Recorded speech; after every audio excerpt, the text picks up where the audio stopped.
All right, ladies and gentlemen, I hope you had a wonderful day. I got another watch list for you. And even though today was absolutely insane and we have a big event tomorrow with the minutes, I got a breakdown. I even got a little secret for you. I want to talk about this title right here because it is very unique, and I think it should get your attention, but the stock market is still hacked. And now, what do I mean by that? Has Wall Street been hacked right now? No. But if you remember, there was something called ion trading a couple of months ago, and it was a ransomware attack on a UK exchange. So why I'm bringing this up is because a lot of traders around the globe have been talking about this. Even since that little attack there, the CFTC has still been halting market data. So pretty much from January 24th till today, this is a picture of the natural gas futures, but the same thing goes for treasuries and a lot of different assets all the way down to gold. But pretty much we have not gotten any real active data on any of these securities in almost a month. So the minutes tomorrow are going to be big. We're finally watching the market go a little crazy, but here are some things people are saying about this. They're saying they're left in the dark. It's annoying. We don't have positioning data, and they're saying they're missing a key piece of the jigsaw puzzle that is leaving market participants really scratching their heads. Here's another one. This one's related to the natural gas. They're saying traders in Singapore, they're struggling to position themselves in U.S. markets without the CFTC data, which includes long and short holdings for money managers. With the U.S. benchmark falling, the lack of clarity means that at least two firms don't have confidence to execute trades, according to traders. So this is pretty wild, and I thought I would start with this. Again, I think it should have got your attention, but now looking at the market and where we're going, we are already entering in a crazy week. Today was one of the worst days in months, depending on what asset class you looked at, from most shorted stocks all the way down even to the Dow. Believe it or not, the Dow Jones is actually negative on the year, and then the VIX, it ended up hitting the highest point so far in 2023. So we have the minutes tomorrow. Like I told you, I got a little breakdown for you. It's going to be simple, and I hope it helps you out. But tomorrow, the next set of data on GDP, the day after, and then PCE. And now with the markets getting around this 4,000 level, it is definitely going to be interesting. It's definitely going to be insane. And then now, we don't have any other positioning data. Yes, this applies to the bonds as well, too. Legitimately, you do not even have treasury positioning data in the midst of the Fed pivot appearing and then disappearing all in the last 30 days. So, Chad, we got a lot to talk about. I got the plays for you. I got the keys. I actually only sold out of one thing today. Still holding a lot. A couple of things came back, and then getting ready for the rest of the week and the event tomorrow. So I hope you're ready, baby. Run it. Walking to the couch, it's a 2020 election. Live in the hills, but I still get a spread. Started with a little, but I still reinvest it. Feel how I feel, then you feel like a blessing. I just want the lesson, I just want protection. I'm up and I'm down, but they sound like progression. Farmer never plans if he waits for perfection. Finger to the down. But right off the bat, like I said, today was one of the worst day in months, and it has really taken life out of the rally. I'm going to talk about it here a little later, but a lot of people have been saying, well, this January, February rally, not everybody is being convinced now. And if you've noticed, the last 2 weeks have actually barely ended red, but now it's getting to the point where you are finally starting to see a little bit more of the cracks. Now, this is what I'll tell you. I would still respect the bulls, but today was definitely a little sample into the bonds catching up, or the stock market catching up with bonds. And now here's where it gets interesting, because the bonds still continue to drop. Bond yields are still running. The 5-year has now hit the highest level,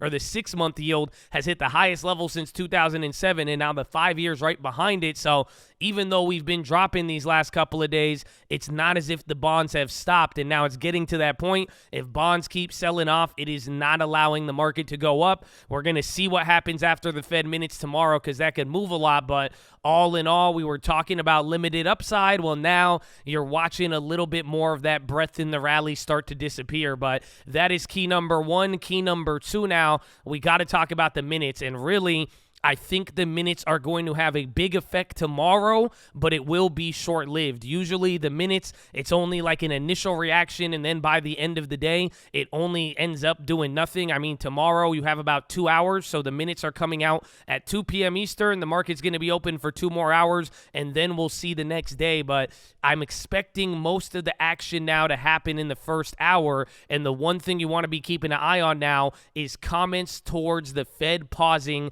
as I think this will be the main focus, and here's the reason why.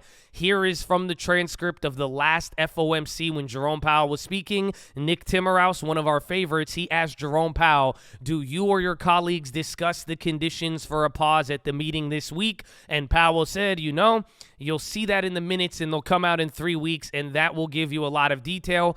Other than that, he doesn't really answer the question. So this was Powell's clue 3 weeks ago saying, hey, you might want to watch out for the minutes here. And what is it going to be about? All about the Fed pausing, if the Fed's close to it, if they're far away from it, any of the details explaining that is going to be the big driver tomorrow. There's going to be a lot of things in the minutes talking about inflation this, inflation that, but remember, you've gotten a lot of data, and even then, this whole idea of pausing, that's why I think these comments are going to be so important tomorrow, because it's either going to feed into the recent data or it will allow the market to calm down, and that's why I'm saying whatever they say regarding the pausing tomorrow on the minutes, that will have the potential to either really pick up this downtrend, or it'll give us enough time to really resettle and then start to bounce again. And then that leads into the final keys.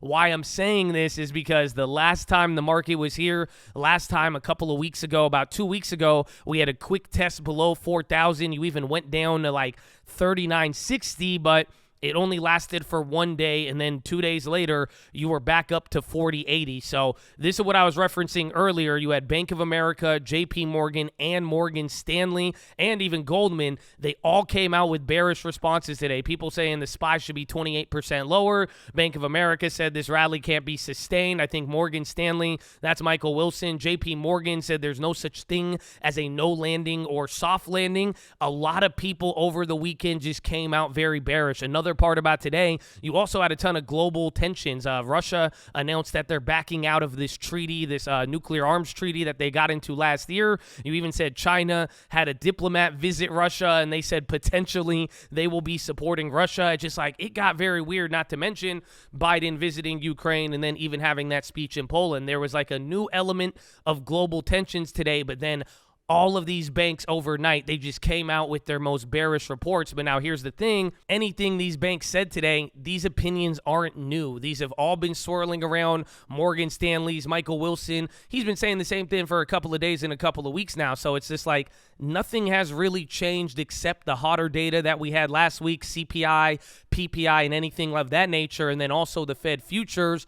Plus, you also had data today. This was part of the morning. You'll see that the global services PMIs, they came in a little bit hotter than expected. But again, that's another set of hot data that's kind of saying, all right, maybe inflation might be coming back or be a lot more sticky on the service side. Even real estate data, that came in a little bit below. I think this one was actually perfect because it wasn't too good or too bad. In this case, it would have been bad if it was better. So as you see, PMIs, good news, bad news reaction. But the whole point is now we've been dealing with a little bit more of this hotter data. And besides that, though, this is what we brought up last week. Those Fed futures changing now, that is really what has been the realest, biggest change we've seen so far, whether you believe it or not, but you're watching the market react to it in real time. The odds are at 24%, and now here's the best part about it. Even if you don't believe they're going to do 50 basis points at March, let's say the data cools down, we'll see, but as of now, the whole entire Fed futures curve, it's pricing in an additional 25 basis points of rate hikes in this year, whether that shows up as 50 on March or some other point throughout there, the thing since February, and that's why I think it's very interesting we don't have any treasury positioning data for the last month and a half or so. It's simply that you went in 1 month from pricing in 50 basis points of rate cuts to now pricing in an additional 25 basis points of rate hikes that were not there at the start of the year. Even down to December, those rate hike odds didn't even exist at that point. We thought the Fed was boxed in. So that's what's been happening. That's what's been changing. You're watching the market chill out, but hopefully, I've already prefaced this with, like I'm saying, the market doesn't necessarily have to react, and be careful. You got to respect the bulls. It could quickly bounce up. But now today, and even how today traded all throughout, it was just one of those days, man. I'm telling you, you did not even get your bounce in the morning. That's been kind of rare considering the last like 30 or so or 20 or so trading days. Even if you sold off 1%, you would kind of bounce off and chill. Today was just a straight sell, and like you're calmly watching the market start to change or at least get away from this euphoria. But now after the event in minutes tomorrow, we'll see if that one holds up. But let us get into the plays. So right off the bat, I got a couple of different plays, but play number one I got to start with. Oh, I didn't even switch to it. Yeah, China, baby. I got a lot of questions on this one today. I brought this up on the watch list yesterday. Even this morning, you woke up to Chinese stuff selling off from the Pinduoduo and the JD. They're like doing like an e-commerce battle. And then those China tensions that we talked about, that had a negative effect. So essentially, the way I'm looking at it is I think you got 20% in either direction. I believe even Goldman Sachs said something more like this to the positive end. But over the next few months or even coming into the next Fed meeting, I don't know if it'll be this aggressive. I still think 20% is aggressive. So again, none of this is a recommendation. Be smart. I hope you understand. This is just the way I'm viewing it, but I'm thinking you could straddle it both ways. I think China is either going to get clapped by new concerns on a crackdown. They're either going to get involved with any of the global tensions. The reopening's not as good, or even the whole market and higher interest rates kill thing, or they're going to bounce up. Reopening does good. They're going to brush off any of this stuff, start to emerge as an area of growth, and people are going to start bidding it up early, just like they did with growth stocks at the beginning of this year. So the way I'm looking at it, you could straddle it both ways, but I would watch for premium if you're just going to go call and put. The way I was explaining it, you could go long on one name, keep it kind of small, and then long China volatility. I have NetEase and Baba now, but I'm still holding those Yangs. Now, I didn't do them at the best time, but I think here you could kind of get a decent risk to reward where the stocks on China, they've came down about 18-20% from the highs as of recently. You got the volatility indexes near the low. I think you could kind of find a good balance. So definitely going to be keeping that one in mind and watching those plays. That is play number one. Then play number two. I don't know how you feel about this one. Boeing.